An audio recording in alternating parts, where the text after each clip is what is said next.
Dobré ráno, je nedeľa a je 7:30, ale sa nám podal čas, čiže vlastne od 7:30. Idem bežať nejakých 6, 7, 8 hodín možno, okolo 80 km, 70 niečo počítam. Idem bežať v sandáloch, takže mám ešte z rána ponožky. Budem si musieť dať nejaké dlhé gate.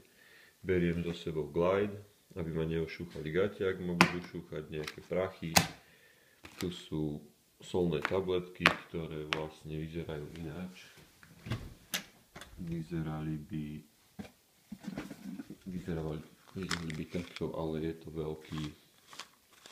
veľký container vlastne, takže to mám preložené sem. To budú 2 fľaše vody, budem musieť časom nabrať niečo po ceste. Toto je plné Vitarga, vlastne prášku, aby som si mohol miešať vlastne stadiaľ ďalšiu stravu po ceste. Beriem na telefón náhradnú baterku, ponožka, tu budú moje raňajky ešte, beriem so sebou vestu, natan, lahučku, ľahkú bundu šušťákovú a to je všetko. To je všetko zatiaľ, ozvem sa ďalej. Takže už som na ceste, ešte tma, v podstate nevyšlo slnko. Uvidíme, že aký krásny deň to bude dneska.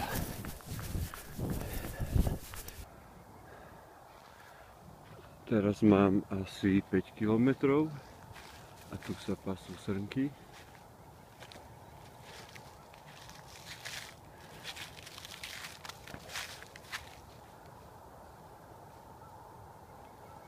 Už pomaly vychádza slnko.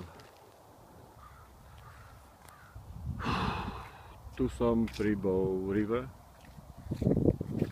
Čaute všetci. Už mám kráť asi dávno, ale stále ponožky ešte, lebo je zima. Som na 62. kilometri, čas 5:44. Snažím sa mať také tempo, že zhruba tých 5 minút 30 sekúnd na kilometr, čo je trošku pod 10 km za hodinu. To na ultrabeh bohate stačí a dúfam, že keď dojdem domov, tak budem mať okolo 80 km, snáď pod 8 hodín. To by mi stačilo na dnes. Som bežal dookola celého mesta vlastne po takýchto chodníčkoch ako teraz.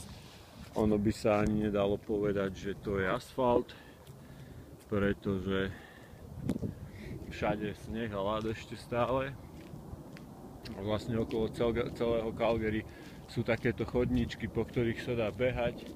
Niekde je to viac trailové a niekde nie. No a tak, za chvíľku si vyzviem ponožky, lebo už sú aj tak mokré a idú mi na nervy. A ozvem sa potom neskôr, keď už budem skoro doma vlastne.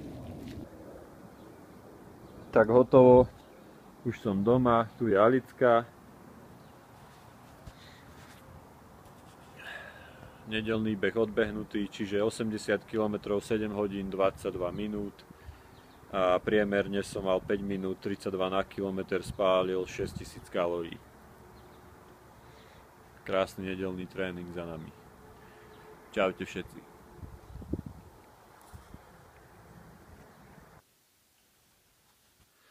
A ešte vysvetlenie, že prečo bežím vlastne po ceste, lebo cestu moc nemusím, ale teraz trénujem na preteky Salton Sea a to bude 135 km vlastne po asfalte.